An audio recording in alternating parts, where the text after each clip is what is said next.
Hello! So, galing na akong PX Mart. Tingnan na mabili ko. Butter. Siyempre, hindi yan nawawala. Pero maliliit lang yung mga binibili ko kasi gusto ko napapalitan agad. So, ito siguro mga 1 week lang sa amin ito.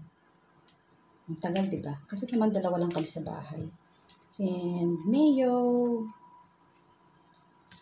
Tapos bumili na ako ng ganito. Pork siya.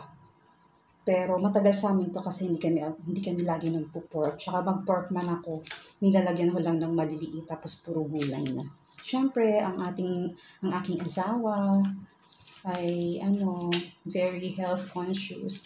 Tapos ito, sabi ng asawa ko, sabi daw ng workmate niya, okay lang mag-meat, mag-chicken, basta dito sa breast part daw para wala masyadong fats. So, masaya naman ako kasi guys, tignan nyo, 82 lang siya.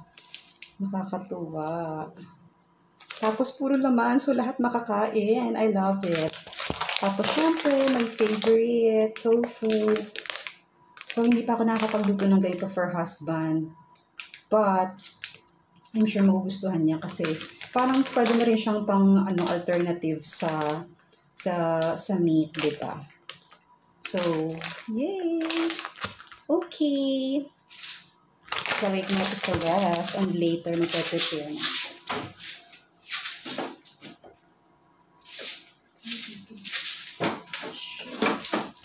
So, mamaya ko na siya ililipat ng lagayan kapag wash ko na.